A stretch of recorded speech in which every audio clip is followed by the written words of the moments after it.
Hello and welcome back to another episode of a cozy Christmas podcast. My name is Art, and today we're going to turn back the clock a little bit to Halloween. I know it's after Halloween, but the story I recorded for today I had intended to read for the Halloween episode. However, I just did not have the time to get that out, so it's a little delayed, but it's a Christmas story that I think you will enjoy. For those curious, one of the things that kind of delayed my schedule this past month, besides just every conceivable obstacle that came up to prevent me from recording, is that our dog Pumpkin was bitten by another neighborhood dog and it got infected, which didn't require surgery or stitches or anything, but it did get a pretty nasty infection in it within a day. You know, there's this thought going around that dogs' mouths are cleaner than humans. That might be so, but their mouths are still pretty filthy from the sounds of it. So she's been on a course of antibiotic and has had to go in to see the vet a couple of times just to get checked up and to make sure it's staying clean and all that nasty stuff. That I'm very grateful for our vet. She's doing a fantastic job, and Pumpkin still likes to go and see her, even though she gets a little messed with in a way she doesn't like. But thank you for those who have expressed some concern for her and have sent some prayers and thoughts and all that Pumpkin's way. We appreciate it so much. All right, well, today is going to be our story for Halloween. Well, story for Christmas Eve in the way Victorians would celebrate, by gathering around the Christmas fire and telling ghost stories late into the night. And so, nestled away in the libraries of all the Victorian literature that I have, I come across these Christmas stories that will cause your hair to stand up on end or make you question that bump in the night. Today's story I'm going to read, I'm bringing you the delightful, scary, and funny Told After Supper by Jerome K. Jerome. Jerome K. Jerome was a Victorian writer. He wrote during the latter years of the Victorian Age. He is perhaps most well known for his story, Three Men in a Boat, to say nothing of the dog, which is a very funny story about, well, three men in a boat. And they go on, three Victorian gentlemen go on a little vacation in a boat, and havoc ensues. It's really, really a lovely story. I've been looking for more stories to read by Jerome K. Jerome, and I came across this story called Told After Supper. And it was purported to be a ghost story to be told on Christmas Eve. And I read it and loved it, and I thought I would share it with you. So it is going to be a little bit of a longer one, so I'm just going to get right to the story today. But as always, I invite you to come on in and make yourself at home. Settle down here by the Christmas fire. Turn down the lights if you dare. I'll read for you Told After Supper by Jerome K. Jerome.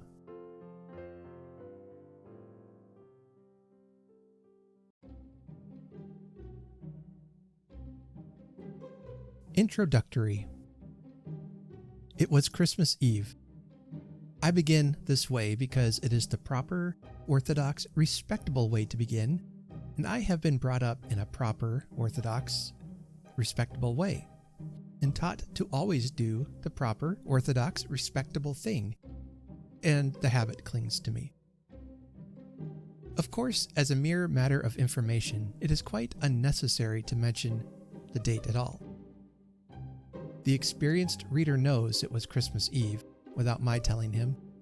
It always is Christmas Eve in a ghost story. On Christmas Eve, everybody in Ghostland who is anybody, or rather, speaking of ghosts, one should say, I suppose, every nobody who is any nobody, comes out to show himself or herself, to see and to be seen, to promenade about and display their winding sheets and grave clothes to each other, to criticize one another's style and sneer at one another's complexion.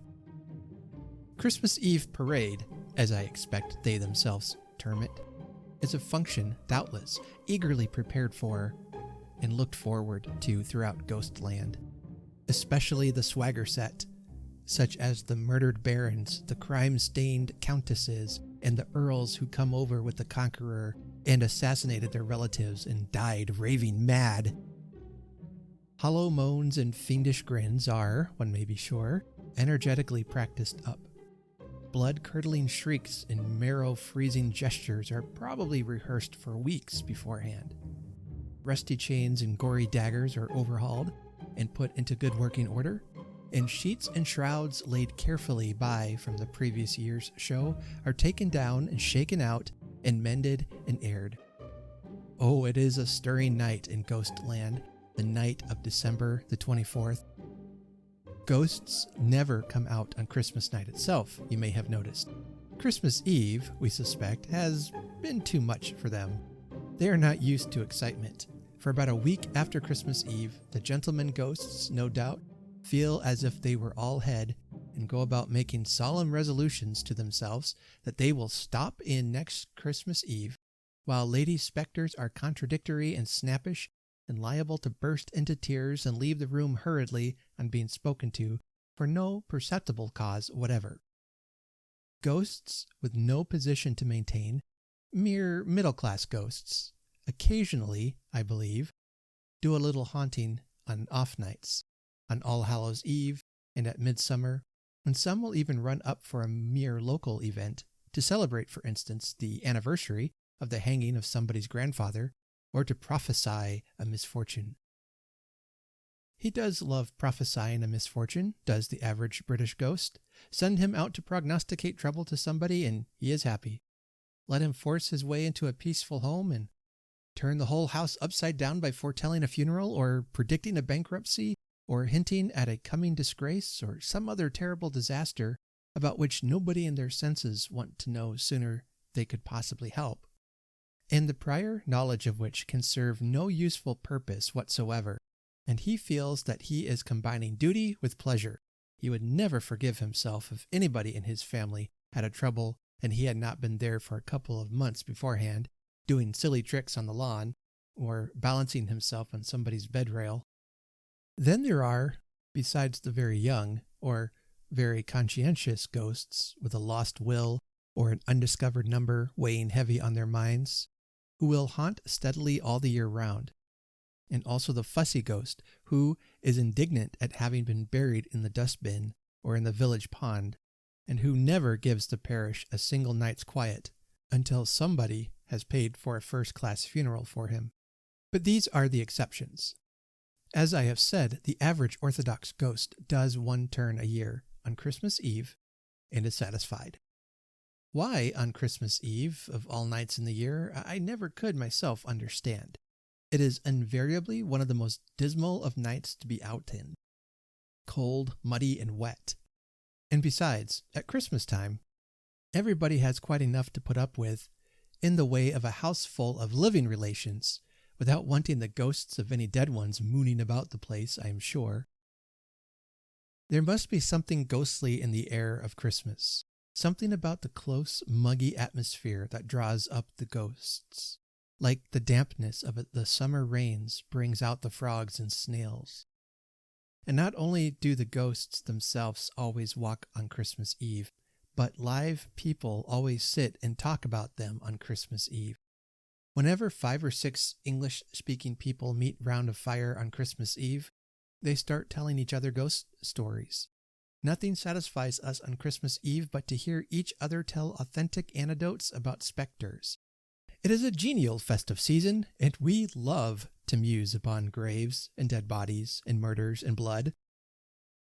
There is a good deal of similarity about our ghostly experiences, but this, of course, is not our fault, but the fault of ghosts, who never will try any new performances, but always will keep steadily to old, safe business. Consequence is that when you have been at one Christmas party and heard 6 people relate their adventures with spirits, you do not require to hear any more ghost stories. To listen to any further ghost stories after that would be like sitting out 2 farcical comedies, or taking in 2 comic journals. The repetition would become wearisome. There is always the young man who was, one year, spending the Christmas at a country house, and on Christmas Eve they put him to sleep in the west wing. Then in the middle of the night, the room door quietly opens and somebody, generally a lady in her nightdress, walks slowly in and comes and sits on the bed. The young man thinks it must be one of the visitors or some relative of the family, though he does not remember having previously seen her, who, unable to go to sleep and feeling lonesome all by herself, has come into his room for a chat. He has no idea it is a ghost. He is so unsuspicious. She does not speak, however, and when he looks again, she is gone. The young man relates the circumstance at the breakfast table next morning and asks each of the ladies present if it were she who was his visitor.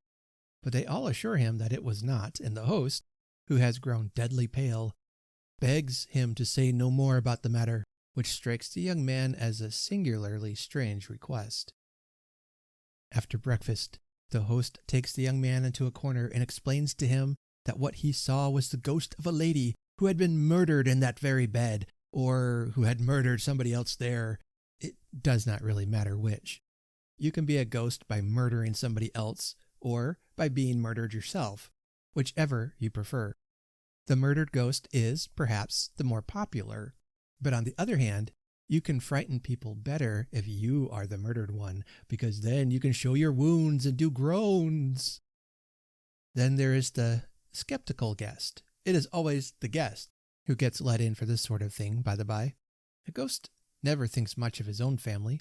It is the guest he likes to haunt, who, after listening to the host's ghost story on Christmas Eve, laughs at it and says that he does not believe there are such things as ghosts at all, and that he will sleep in the haunted chamber that very night, if they will let him.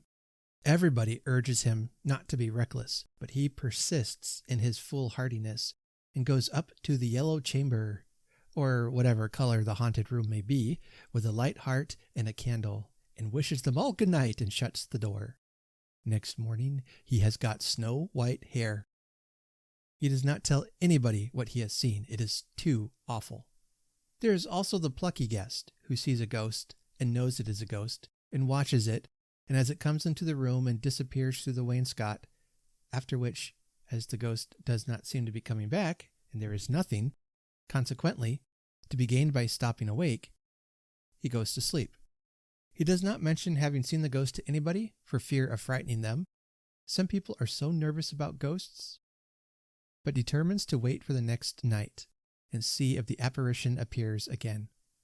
It does appear again, and this time he gets out of bed, dresses himself and does his hair, and follows it, and then discovers a secret passage leading from the bedroom down into the beer cellar, a passage which, no doubt, was not unfrequently made use of in the bad old days of yore. After him comes the young man who woke up with a strange sensation in the middle of the night and found his rich bachelor uncle standing by his bedside. The rich uncle smiled a weird sort of smile and vanished. The young man immediately got up and looked at his watch. It had stopped at 4:30, he having forgotten to wind it. He made inquiries the next day and found that, strangely enough, his rich uncle, whose only nephew he was, had married a widow with 11 children at exactly 11:45, only 2 days ago. The young man does not attempt to explain the circumstance. All he does is to vouch for the truth of his narrative. And to mention another case, there is the gentleman who is returning home late at night from a Freemason's dinner, and who, noticing a light issuing from a ruined abbey, creeps up and looks through the keyhole. He sees the ghost of a gray sister kissing the ghost of a brown monk, and is so inexpressibly shocked and frightened that he faints on the spot and is discovered there the next morning, lying in a heap against the door, still speechless, and with his faithful latchkey clasped tightly in his hand. All these things happen on Christmas Eve. They are all told of on Christmas Eve. For ghost stories to be told on any other evening than the evening of the 24th of December would be impossible in English society, as at present regulated. Therefore, in introducing the sad but authentic ghost stories that follow hereafter, I feel that it is unnecessary to inform the student of Anglo-Saxon literature that the date on which they were told and on which the incidents took place was Christmas Eve. Nevertheless, I do so. How the stories came to be told. It was Christmas Eve. Christmas Eve at my Uncle John's. Christmas Eve. There is too much Christmas Eve about this book. I can see that myself. It's beginning to get monotonous even to me, but I don't see how to avoid it now. At number 47, Laburnum Grove, Tooting. Christmas Eve in the dimly lighted, there was a guest strike on, front parlor, where the flickering firelight threw strange shadows on the highly colored wallpaper, while without, in the wild street, the storm raged piteously, and the wind, like some unquiet spirit, flew moaning across the square and passed, wailing, with a troubled cry, round by the milk shop. We had supper, and were sitting around, talking and smoking. We had a very good supper indeed.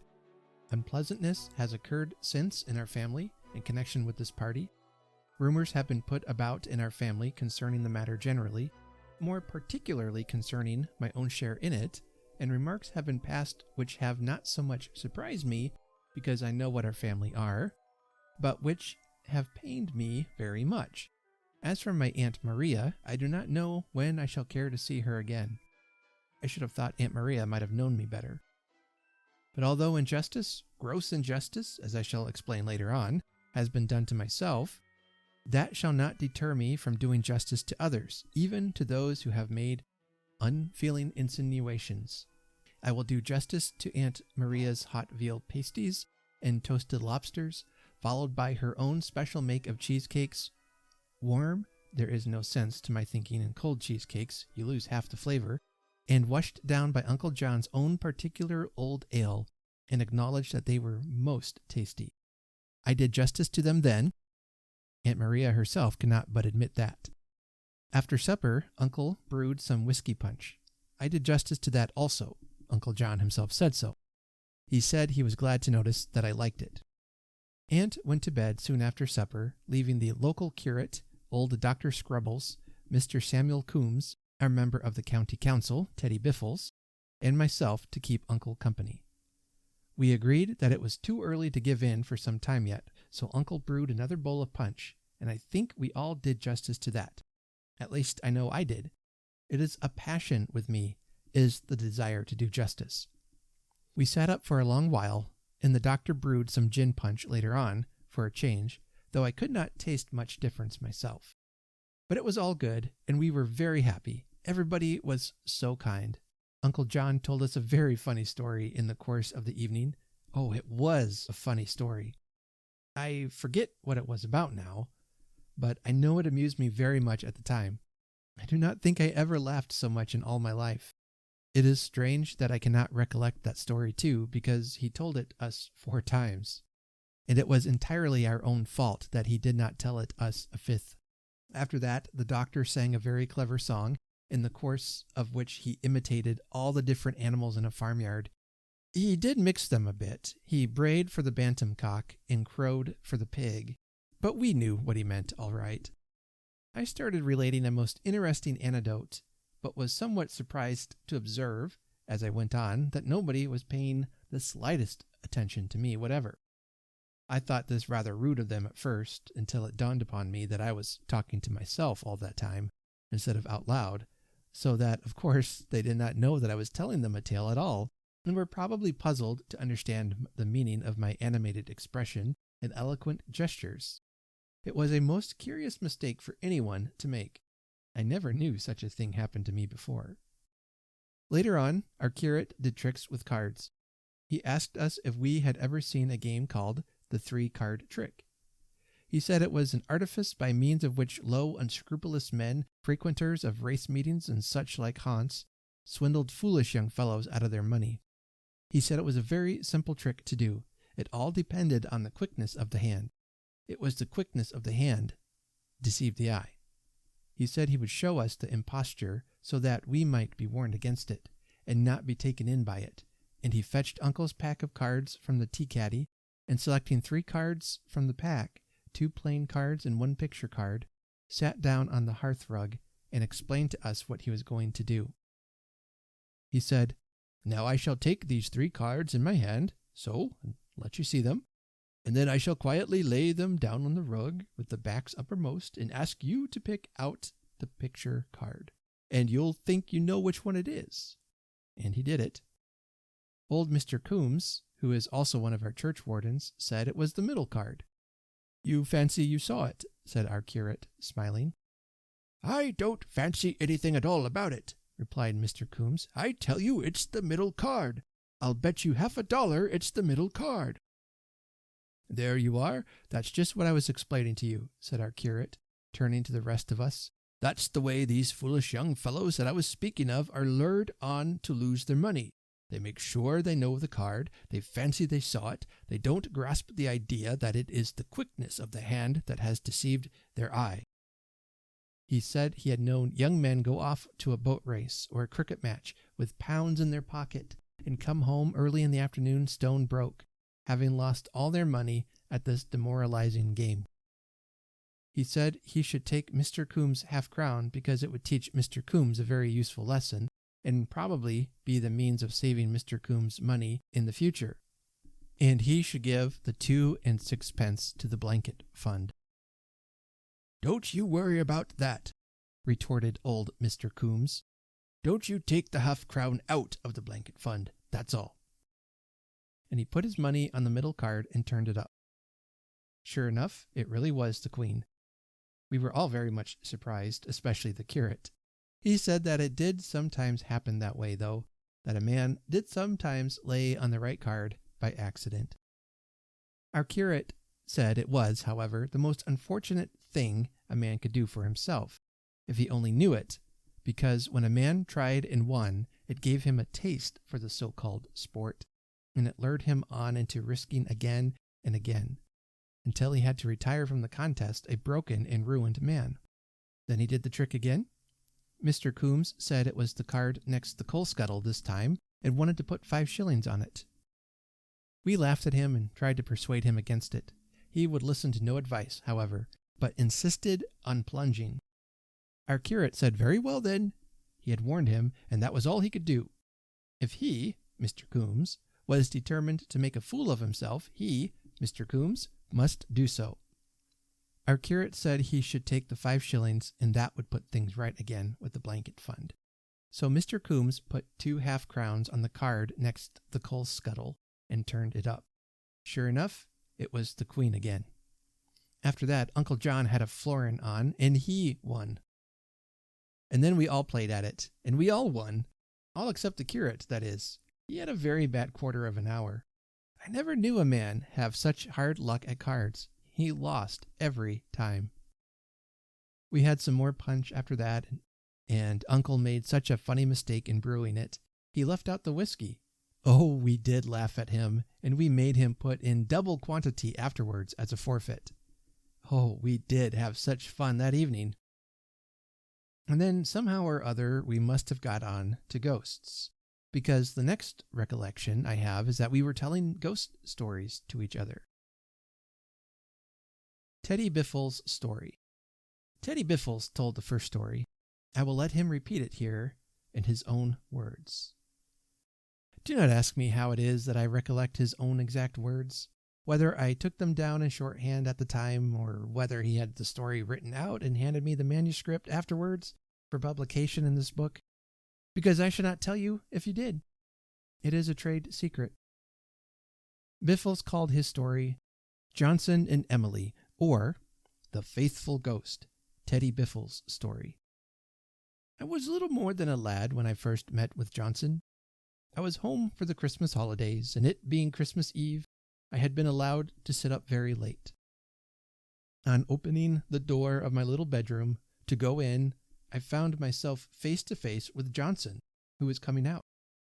It passed through me and uttered a long, low wail of misery, disappeared out of the staircase window. I was startled for the moment. I was only a schoolboy at the time and had never seen a ghost before, and I felt a little nervous about going to bed. But on reflection, I remembered that it was only sinful people that spirits could do any harm to, so tucked myself up and went to sleep. In the morning I told the pater what I had seen. "Oh, yes, that was old Johnson," he answered. "Don't you be frightened of that. He lives here." And then he told me the poor thing's history. It seemed that Johnson, when it was alive, had loved, in early life, the daughter of a former lessee of our house, a very beautiful girl whose Christian name had been Emily. Father did not know her other name. Johnson was too poor to marry the girl, so he kissed her goodbye, told her he would soon be back, and went off to Australia to make his fortune. But Australia was not then what it became later on. Travelers through the bush were few and far between in those early days, and even when one was caught, the portable property found upon the body was often of hardly sufficiently negotiable value to pay the simple funeral expenses rendered necessary. So that it took Johnson nearly 20 years to make his fortune. The self-imposed task was accomplished at last, however, and then, having successfully eluded the police and got clear out of the colony, he returned to England full of hope and joy to claim his bride. He reached the house to find it silent and deserted. All that the neighbors could tell him was that soon after his own departure, the family had, on one foggy night, unostentatiously disappeared, and that nobody had ever seen or heard anything of them since, although the landlord and most of the local tradesmen had made searching inquiries. Poor Johnson, frenzied with grief, sought his lost love all over the world, but he never found her, and after years of fruitless effort he returned to end his lonely life in the very house where, in the happy bygone days, he and his beloved Emily had passed so many blissful hours. He had lived there quite alone, wandering about the empty rooms and weeping and calling to his Emily to come back to him. And when the poor old fellow died, his ghost still kept the business on. It was there, the pater said, when he took the house, and the agent had knocked £10 a year off the rent in consequence. After that, I was continually meeting Johnson about the place at all times of the night. And so indeed were we all. We used to walk around it and stand aside to let it pass at first, but when we grew at home with it, and there seemed no necessity for so much ceremony, we used to walk straight through it. You could not say it was ever much in the way. It was a gentle, harmless old ghost, too, and we all felt very sorry for it and pitied it. The women folk, indeed, made quite a pet of it for a while. Its faithfulness touched them so. But as time went on, it grew to be a bit of a bore. You see, it was full of sadness. There was nothing cheerful or genial about it. You felt sorry for it, but it irritated you.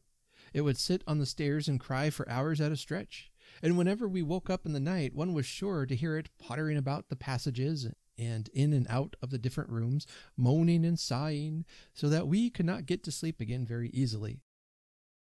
And when we had a party on, it would come and sit outside the drawing-room door and sob all the time. It did not do anybody any harm exactly, but it cast a gloom over the whole affair. "Oh, I'm getting sick of this old fool," said the pater one evening. The dad can be very blunt when he is put out, as you know. After Johnson had been more of a nuisance than usual, and had spoiled a good game of whist by sitting up the chimney and groaning, till nobody knew what were trumps or what suit had been led. Even.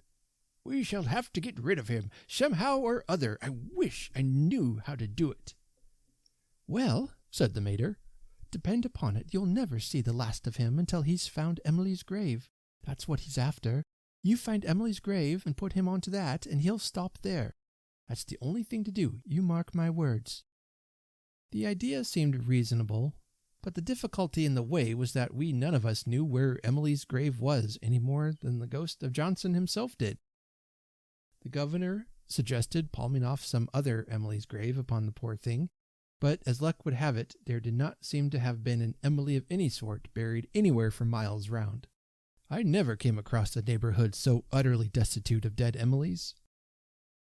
I thought for a bit, and then I hazarded a suggestion myself. "Couldn't we fake up something for the old chap?" I queried. "He seems a simple-minded old sort. He might take it in. Anyhow, we could but try." "By Jove, so we will!" exclaimed my father. And the very next morning we had the workmen in and fixed up a little mound at the bottom of the orchard with a tombstone over it, bearing the following inscription: Sacred to the memory of Emily. Her last words were, "Tell Johnson I love him." "That ought to fetch him," mused the dad as he surveyed the work when finished. "I am sure I hope it does." It did. We lured him down there that very night, and, well, there it was one of the most pathetic things I have ever seen. The way Johnson sprang upon the tombstone and wept. Dad and old Squibbins, the gardener, cried like children when they saw it. Johnson has never troubled us any more in the house since then. It spends every night now sobbing on the grave and seems quite happy. There still? Oh, yes. I'll take you fellows down and show you it. Next time you come to our place. 10 p.m. to 4 a.m. are its general hours, 10 to 2 on Saturdays. Interlude, the doctor's story. It made me cry very much, that story. Young Biffles told it with so much feeling. We were all a little thoughtful after it, and I noticed even the old doctor covertly wiped away a tear. Uncle John brewed another bowl of punch, however, and we gradually grew more resigned. The doctor, indeed, after a while became almost cheerful and told us about the ghost of one of his patients. I cannot give you his story. I wish I could. They all said afterwards that it was the best of the lot, the most ghastly and terrible, but I could not make any sense of it myself. It seemed so incomplete. He began all right, and then something seemed to happen, and then he was finishing it. I cannot make out what he did with the middle of the story. It ended up, I know, however, with somebody finding something that put Mr. Coombe in mind of a very curious affair that took place at an old mill once kept by his brother-in-law. Mr. Coombe said he would tell us his story, and before anybody could stop him, he began. Mr. Coombe said the story was called The Haunted Mill, or The Ruined Home. Mr. Coombe's story. "Well, you all know my brother-in-law, Mr. Parkins," began Mr. Coombe, taking the long clay pipe from his mouth and putting it behind his ear. We did not know his brother-in-law, but we said we did, so as to save time. "And you know, of course, that he once took a lease of an old mill in Surrey and went to live there. Now, you must know that years ago, this very mill had been occupied by a wicked old miser who died there, leaving, so it was rumored, all his money hidden somewhere about the place. Naturally enough, everyone who had since come to live at the mill had tried to find the treasure, but none had ever succeeded, and the local wiseacres said that nobody ever would unless the ghost of the miserly miller should one day take a fancy to one of the tenants and disclose to him the secret of the hiding place. My brother-in-law did not attach much importance to the story, regarding it as an old woman's tale, and, unlike his predecessors, made no attempt whatever to discover the hidden gold. Unless business was very different then from what it is now, said my brother-in-law, I don't see how a miller could very well have saved anything, however much of a miser he might have been. At all events, not enough to make it worth the trouble of looking for it. Still, he could not altogether get rid of the idea of that treasure. One night he went to bed. There was nothing very extraordinary about that, I admit. He often did go to bed of a night. What was remarkable, however, was that exactly as the clock of the village church chimed the last stroke of 12, my brother-in-law woke up with a start, and felt himself quite unable to go to sleep again. Joe, his Christian name was Joe, sat up in bed and looked around. At the foot of the bed something very still, wrapped in shadow. It moved into the moonlight, and then my brother-in-law saw that it was the figure of a wizened little old man in knee breeches and a pigtail. In an instant the story of the hidden treasure and the old miser flashed across his mind. He's come to show me where it's hid, thought my brother-in-law, and he resolved that he would not spend all this money on himself, but would devote a small percentage of it towards doing good to others. The apparition moved towards the door. My brother-in-law put on his trousers and followed it. The ghost went downstairs into the kitchen, glided over and stood in front of the hearth, sighed, and disappeared. Next morning Joe had a couple of bricklayers in and made them haul out the stove and pull down the chimney while he stood behind with a potato sack in which to put the gold. They knocked down half the wall and never found so much as a 4-penny bit. My brother-in-law did not know what to think. The next night the old man appeared again and again led the way into the kitchen. This time, however, instead of going to the fireplace, it stood more in the middle of the room, inside there. "Oh, I see what he means now," said my brother-in-law to himself. "It's under the floor. Why did the old idiot go and stand up against the stove so as to make me think it was up the chimney?" They spent the next day in taking up the kitchen floor, but the only thing they found was a 3-pronged fork, and the handle of that was broken. On the third night, the ghost reappeared, quite unabashed, and for a third time made for the kitchen. Arrived there, it looked up at the ceiling and vanished. He don't seem to have learned much sense where he's been to," muttered Joe as he trotted back to bed. "I should have thought he might have done that at first." Still, there seemed no doubt now where the treasure lay, and the first thing after breakfast they started pulling down the ceiling. They got every inch of the ceiling down, and they took up the boards of the room above. They discovered about as much treasure as you would expect to find in an empty quart pot. On the 4th night, when the ghost appeared, as usual, my brother-in-law was so wild that he threw his boots at it, and the boots passed through the body and broke a looking-glass. On the 5th night, when Joe awoke, as he always did now at 12, the ghost was standing in a dejected attitude, looking very miserable. There was an appealing look in its large, sad eyes that quite touched my brother-in-law. "After all," he thought, "perhaps this silly chap's doing his best. Maybe he has forgotten where he really did put it and is trying to remember. I'll give him another chance." The ghost appeared grateful and delighted at seeing Joe prepare to follow him, and led the way into the attic and pointed to the ceiling and vanished.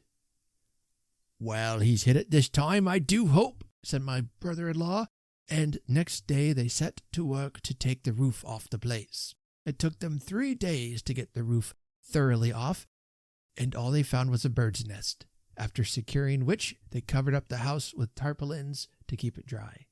You might have thought that would have cured the poor fellow of looking for treasure, but it didn't.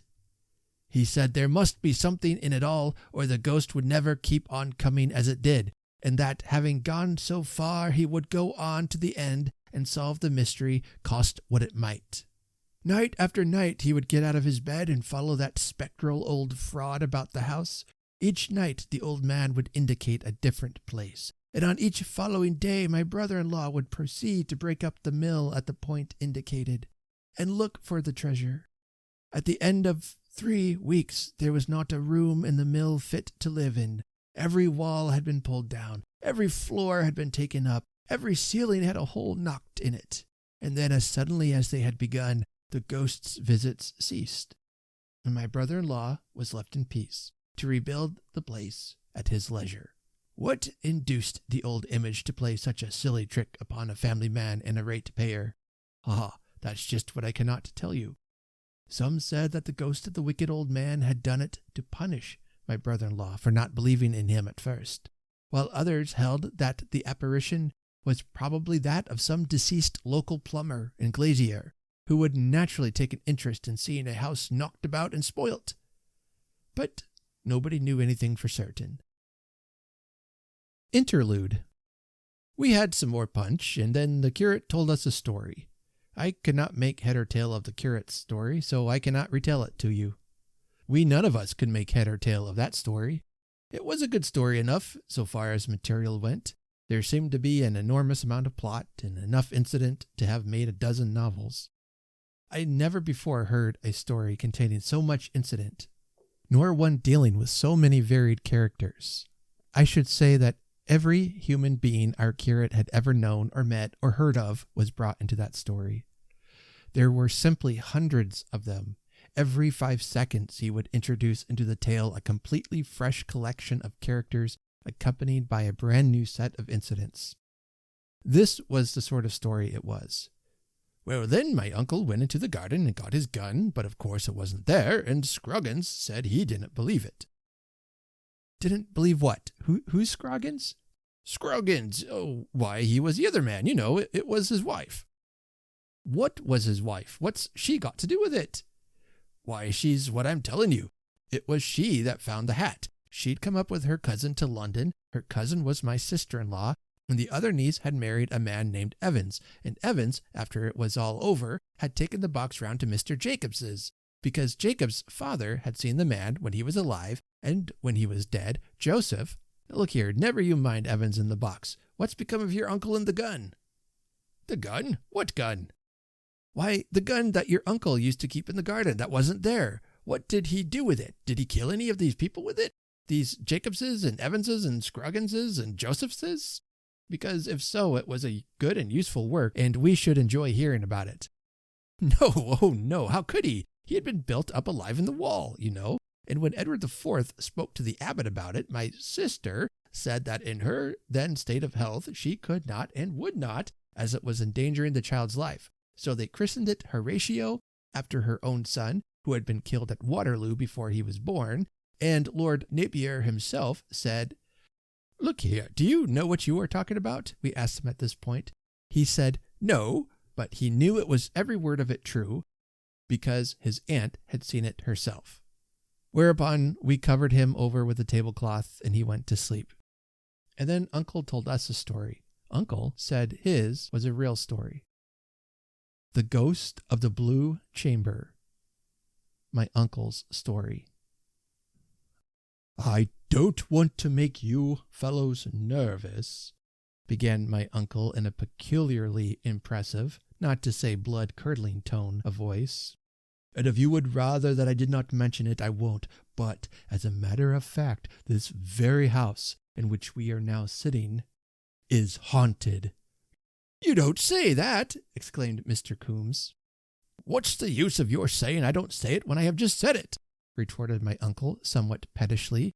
You do talk so foolishly. I tell you the house is haunted. Regularly on Christmas Eve, the Blue Chamber.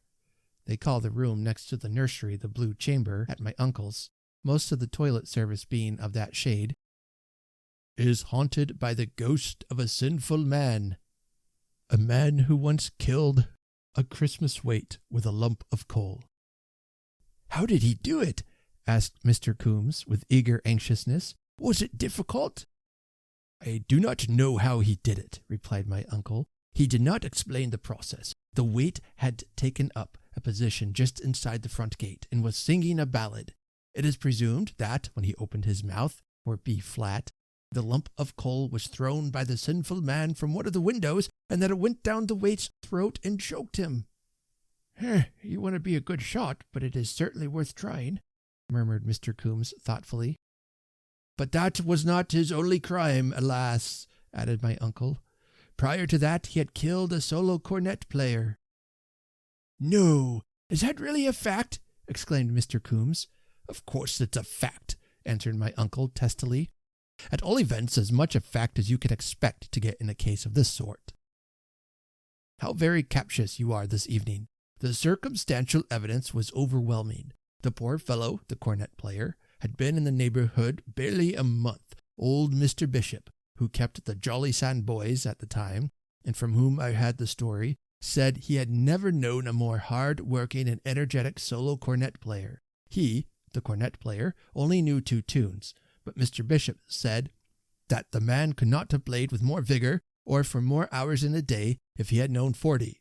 The 2 tunes he did play were Annie Laurie and Home Sweet Home. And as regarded his performance of the former melody, Mr. Bishop said that a mere child could have told what it was meant for.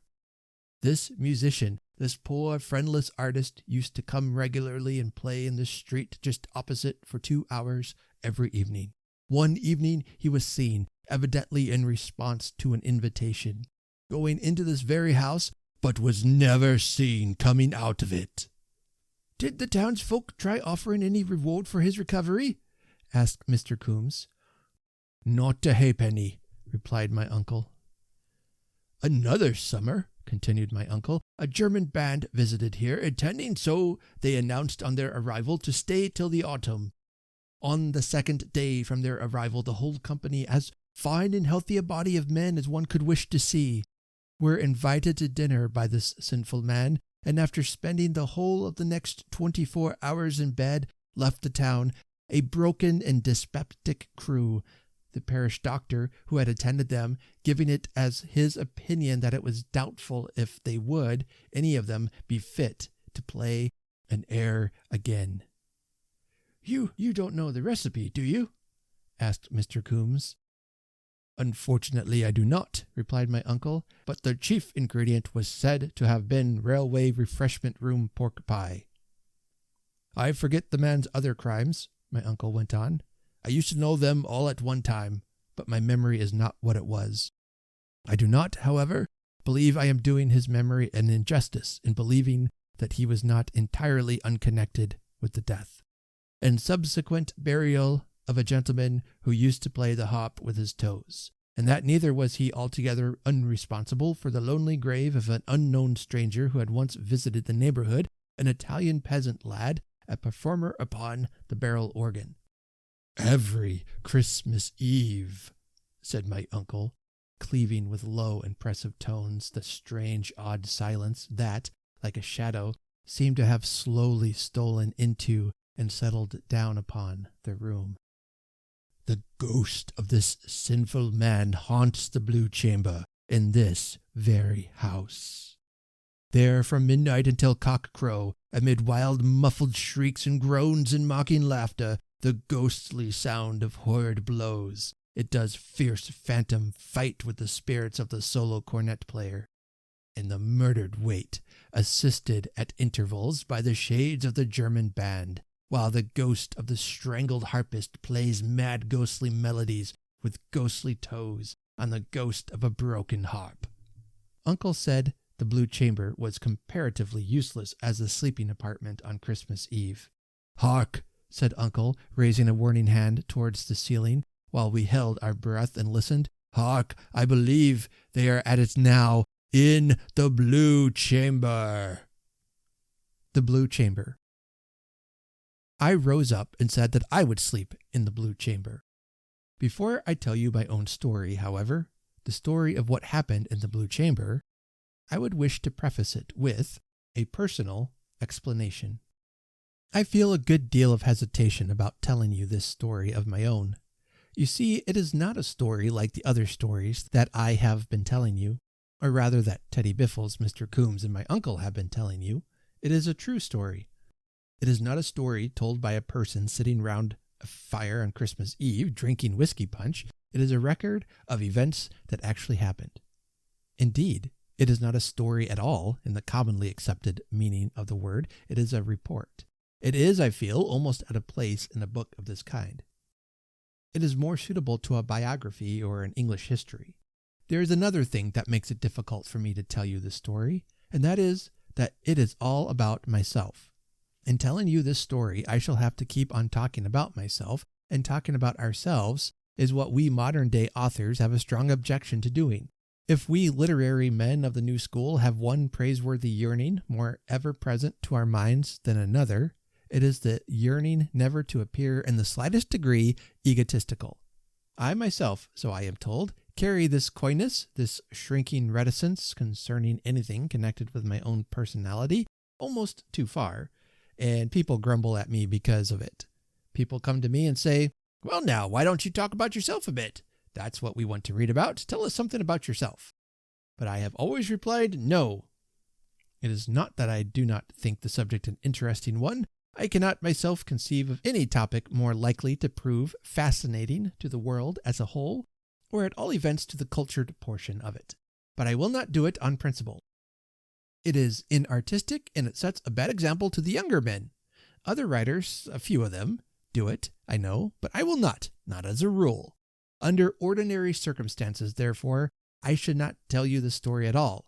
I should say to myself, no, it is a good story, it is a moral story, it is a strange, weird, enthralling sort of story, and the public, I know, would like to hear it. And I should like to tell it to them, but it is all about myself, about what I said and what I saw, and what I did, and I cannot do it. My retiring, anti-egotistical nature will not permit me to talk in this way about myself. But the circumstances surrounding this story are not ordinary, and there are reasons prompting me, in spite of my modesty, to rather welcome the opportunity of relating it. As I stated at the beginning, there has been unpleasantness in our family over this party of ours, and as regards myself in particular and my share in the events I am now about to set forth, gross injustice has been done me. As a means of replacing my character in its proper light, of dispelling the clouds of calumny and misconception with which it has been darkened, I feel that my best course is to give a simple, dignified narration of the plain facts, and allow the unprejudiced to judge for themselves. My chief object, I candidly confess, is to clear myself from an unjust aspersion. Spurred by this motive, and I think it an honorable and a right motive, I find I am enabled to overcome my usual repugnance to talk about myself, and can thus tell my own story.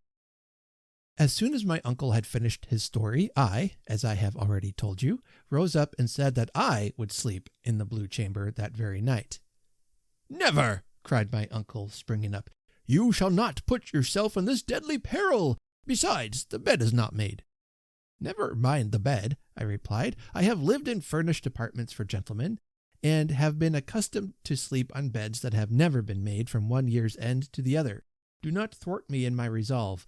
I am young, and have had a clear conscience now for over a month. The spirits will not harm me. I may even do them some little good, and induce them to be quiet and go away. Besides, I should like to see the show." Saying which, I sat down again. How Mr. Coombe came to be in my chair instead of at the other side of the room where he had been all the evening, and why he never offered to apologize when I sat right down on top of him, and why young Biffles should have tried to palm himself off upon me as my Uncle John, and induced me, under the erroneous impression, to shake him by the hand for nearly 3 minutes, and tell him that I had always regarded him as a father, are matters that to this day I have never been able to fully understand. They tried to dissuade me from what they termed my foolhardy enterprise, but I remained firm and claimed my privilege. I was the guest. The guest always sleeps in the haunted chamber on Christmas Eve. It is his prerequisite. They said that if I put it on that footing, they had, of course, no answer, and they lighted a candle for me and accompanied me upstairs in a body. Whether elevated by the feeling that I was doing a noble action, or animated by a mere general consciousness of rectitude, is not for me to say. But I went upstairs that night with remarkable buoyancy. It was as much as I could do to stop at the landing when I came to it. I felt I wanted to go on up to the roof. But with the help of the banisters, I restrained my ambition, wished them all good night, and went in and shut the door. Things began to go wrong with me from the very first. The candle tumbled out of the candlestick before my hand was off the lock. It kept on tumbling out of the candlestick, and every time I picked it up and put it in, it tumbled out again. I never saw such a slippery candle.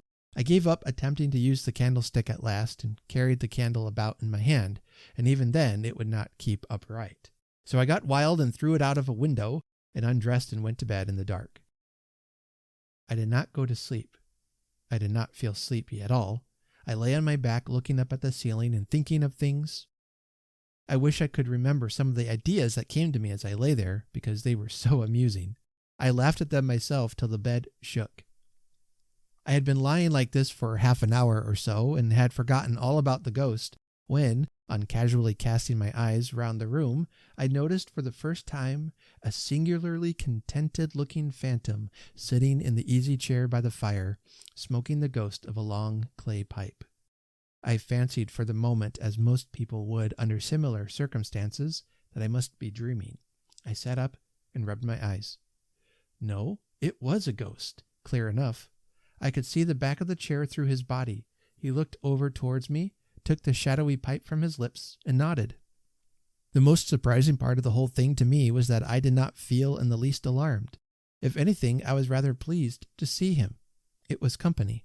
I said, "Good evening. It's been a cold day." He said he had not noticed it himself, but dared say I was right. We remained silent for a few seconds, and then Wishing to put it pleasantly, I said, "I believe I have the honor of addressing the ghost of the gentleman who had the accident with the weight?" He smiled and said it was very good of me to remember it. One weight was not much to boast of, but still, every little helped. I was somewhat staggered at his answer. I had expected a groan of remorse. The ghost appeared, on the contrary, to be rather conceited over the business. I thought that, as he had taken my reference to the weight so quietly, perhaps he would not be offended if I questioned him about the organ grinder. I felt curious about that poor boy. "Is it true," I asked, "that you had a hand in the death of that Italian peasant lad who came to the town once with a barrel organ that played nothing but Scotch airs?" He quite fired up. "Had a hand in it?" he exclaimed indignantly. "Who has dared to pretend that he assisted me? I murdered that youth myself. Nobody helped me. Alone I did it. Show me the man who says I didn't." I calmed him. I assured him that I had never in my own mind doubted that he was the real and only assassin, and I went on and asked him what he had done with the body of the cornet player he had killed. He said, "To which one may you be alluding?" "Oh, were there any more then?" I inquired. He smiled and gave a little cough. He said he did not like to appear to be boasting, but that, counting trombones, there were 7. "Dear me," I replied. "You must have had quite a busy time of it one way and another." He said that perhaps he ought not to be the one to say so, but that really, speaking of ordinary middle society, he thought there were few ghosts who could look back upon a life of more sustained usefulness. He puffed away in silence for a few seconds while I sat watching him. I had never seen a ghost smoking a pipe before that I could remember, and it interested me. I asked him what tobacco he used, and he replied, "The ghost of cut Cavendish, as a rule." He explained that the ghost of all the tobacco that a man smoked in life belonged to him when he became dead. He said he himself had smoked a good deal of cut Cavendish when he was alive, so that he was well supplied with the ghost of it now. I observed that it was a useful thing to know that, and I made up my mind to smoke as much tobacco as ever I could before I died. I thought I might as well start at once, so I said I would join him in a pipe, and he said, "Do, old man," and I reached over and got out the necessary paraphernalia from my coat pocket and lit up. We grew quite chummy after that, and he told me all his crimes. He said he had lived next door once to a young lady who was learning to play the guitar, while a gentleman who practiced on the bass viol lived opposite. And he, with fiendish cunning, had introduced these 2 unsuspecting young people to one another, and had persuaded them to elope with each other against their parents' wishes, and take their musical instruments with them. And they had done so, and before the honeymoon was over, she had broken his head with the bass viol, and he had tried to cram the guitar down her throat, and had injured her for life. My friend said he used to lure muffin men into the passage and then stuff them with their own wares till they burst and died. He said he had quieted 18 that way. Young men and women who recited long and dreary poems at evening parties, and callow youths who walked about the streets late at night playing concertinas, he used to get together and poison in batches of 10, so as to save expense. And park orators and temperance lecturers he used to shut up 6 in a small room with a glass of water and a collection box apiece, and let them talk each other to death. It did one good to listen to him. I asked him what he expected the other ghosts, the ghosts of the weight and the cornet player and the German band that Uncle John had mentioned. He smiled and said they would never come again, any of them.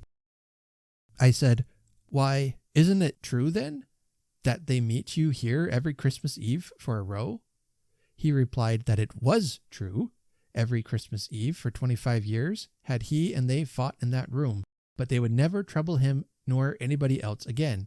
One by one had he laid them out, spoilt and utterly useless for all haunting purposes. He had finished off the last German band ghost that very evening, just before I came upstairs, and had thrown what was left of it out through the slit between the window sashes. He said it would never be worth calling a ghost again. "I suppose you will still come yourself, as usual?" I said. "They would be sorry to miss you, I know." "Oh, I don't know," he replied. "There's nothing much to come for now. Unless, he added kindly, you are going to be here. I'll come if you will sleep here next Christmas Eve. I have taken a liking to you, he continued. You don't fly off screeching when you see a party, and your hair doesn't stand on end. You've no idea, he said, how sick I am of seeing people's hair standing on end. He said it irritated him. Just then a slight noise reached us from the yard below, and he started and turned deathly black. You are ill, I cried, springing towards him. Tell me the best thing to do for you. Shall I drink some brandy and give you the ghost of it? He remained silent, listening intently for a moment, and then he gave a sigh of relief, and the shade came back to his cheek. It's all right, he murmured. I was afraid it was the cock. Oh, it's too early for that, I said. Why, it's only the middle of the night. Oh, that doesn't make any difference to those cursed chickens, he replied bitterly. They would just as soon crow in the middle of the night as at any other time. Sooner if they thought it would spoil a chap's evening out. I believe they'd do it on purpose. He said a friend of his, the ghost of a man who had killed a water rate collector, used to haunt a house in Long Acre where they kept fowls in the cellar, and every time a policeman went by and flashed his bullseye down the grating, the old cock there would fancy it was the sun and start crowing like mad. When, of course, the poor ghost had to dissolve, and it would, in consequence, get back home sometimes as early as 1 o'clock in the morning, swearing fearfully because it had only been out for an hour. I agreed that it seemed very unfair. Oh, it's an absurd arrangement altogether, he continued quite angrily. I can't imagine what our old man could have been thinking of when he made it. As I have said to him over and over again, have a fixed time and let everybody stick to it. Say 4 o'clock in the summer and 6 in the winter. Then one would know what one was about. How do you manage when there isn't any cock handy? I inquired. He was on the point of replying when again he started and listened. This time I distinctly heard Mr. Bull's cock next door crow twice. There you are, he said, rising and reaching for his hat. That's the sort of thing we have to put up with. What is the time? I looked at my watch and found it was 3:30. I thought as much, he muttered. I'll wring that blessed bird's neck if I get a hold of it. And he prepared to go. If you can wait half a minute, I said, getting out of bed, I'll go a bit of the way with you. It's very good of you, he rejoined, pausing, but it seems unkind to drag you out. Not at all, I replied. I shall like a walk. And I partially dressed myself and took my umbrella, and he put his arm through mine, and we went out together. Just by the gate we met Jones, one of the local constables. Good night, Jones, I said. I always feel affable at Christmas time. Good night, sir, answered the man a little gruffly, I thought. May I ask what you are doing of? Oh, it's all right, I responded with a wave of my umbrella. I'm just seeing my friend part of the way home. He said, What friend? Oh, of course, I laughed. I forgot, he's invisible to you. He is the ghost of the gentleman that killed the waiter. I'm just going to the corner with him. I don't think I would if I were you, sir, said Jones severely. If you take my advice, you'll say goodbye to your friend here and go back indoors. Perhaps you are not aware that you are walking about with nothing on but a nightshirt and a pair of boots and an opera hat. Where's your trousers? I did not like the man's manner at all. I said, Jones, I don't wish to have to report you, but it seems to me you've been drinking. My trousers are where a man's trousers ought to be, on his legs. I distinctly remember putting them on. Well, you haven't got them on now, he retorted. I beg your pardon, I replied. I tell you I have. I think I ought to know. I think so too, he answered, but you evidently don't. Now you come along indoors with me, and don't let's have any more of it. Uncle John came to the door at this point, having been awakened, I suppose, by the altercation, and at the same moment Aunt Maria appeared at the window in her nightcap. I explained the constable's mistake to them, treating the matter as lightly as I could so as not to get the man into trouble, and I turned for confirmation to the ghost. He was gone. He had left me without a word, without even saying goodbye. It struck me as so unkind, his having gone off in that way, that I burst into tears. And Uncle John came out and led me back into the house. On reaching my room, I discovered that Jones was right. I had not put on my trousers after all. They were still hanging over the bed rail. I suppose in my anxiety not to keep the ghost waiting, I must have forgotten them. Such are the plain facts of the case, out of which it must, doubtless, to the healthy, charitable mind, appear impossible that calumny could spring. But it has. Persons, I say persons, have professed themselves unable to understand the simple circumstances herein narrated, except in the light of explanations at once misleading and insulting. Slurs have been cast and aspersions made on me by those of my own flesh and blood. But I bear no ill feeling. I merely, as I have said, set forth this statement for the purpose of clearing my character from injurious suspicion. The end.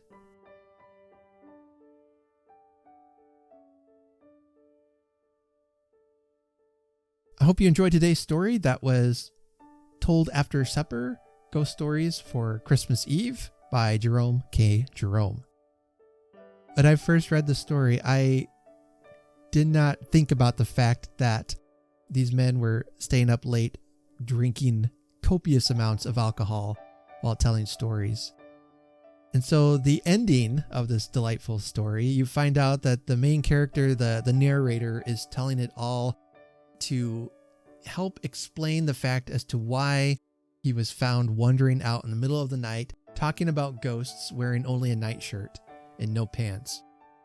And I can't decide if he was out there because he was so drunk he had visions of the ghost in the blue room, or if he had seen something and got really scared and just ran out of the doors, ran out in the middle of the night in his, in nothing but his nightgown. I think probably he was so drunk, he was just having kind of like a walking dream kind of state. But whatever the case there, I really love the humor in the story. Some of it is pretty subtle. I like that it makes fun of all the Victorian ghost tropes, and there really makes fun of Victorian novels on some extent too. I caught some of the references to that.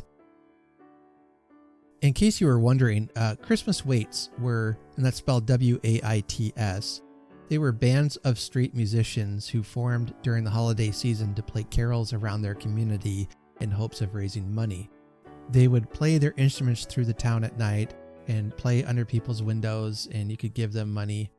I like that Mr. Coombe really was interested in finding a solution to getting rid of these people. Sounds like they could be pretty annoying. I mean, I don't know about you, but would you like it if on Christmas Eve night somebody, a group of people showed up on your lawn and started playing instruments? Actually, I kind of would like that. That would be kind of fun. But yeah, so that's what a Christmas Wait is. I had to look that up. I wasn't sure about that. I like the subtlety of the story, how it just slowly mentions throughout the story how much they're drinking. And then at the end, you realize this whole story has been him trying to defend the honor of his name. Truly, this really did happen. I really did see the ghost. I was really out there. I wasn't out just walking around with no pants on, So coming up, I will have some guests lined up, as well as some new stories to read. I'm currently trying to find a longer story to read in the month of December. I might do that again. Like last year, I read A Christmas Carol. I've got it down to a couple ideas I might read this coming December. But that's all I'll say about that for now. And once I get it figured out, obviously you all will find out. I also want to take a minute to talk about the book club. We are currently reading Christmas by the Book by Anne Marie Ryan, and I hope you're enjoying that. I will be posting update videos on Fridays throughout the month of November, so you can follow along there. If YouTube is more your thing, I'll be posting the videos on YouTube. And if you wanted to read and follow along on my discussion and thoughts on the book as we read it. And then if you're on Facebook, you can go ahead and join the book club there on Facebook. We'll be reading throughout the year off and on, and we won't be reading together anything in December. I know that's a busy time for a lot of us, but I will still be posting and we can be sharing and talking about what we're reading. And I'm hoping to have just a hangout time sometime in December where we can just chat about what we're reading and just have kind of a informal online book club Christmas party. I think that would be kind of fun. So that's something I'm working on. Keep an eye out for that as it gets closer. And I'll be sure to post about that when the time comes. All right, that'll do it for me today. If you would be so kind and check out the show notes there if you are interested. There are ways to support the show that include everything from getting Christmas t-shirts and mugs, things like that, to making a donation on Ko-fi.com. And for all those donations, you will receive a Christmas card as well as a bookmark and sticker. Send me your address and I'll get that in the mail to you. If nothing else, if you could leave a review for the podcast, that really does help people find our show, and I'm so grateful. So until next time, let's remember to honor Christmas in our heart and try to keep it all the year. Have a very Merry Christmas.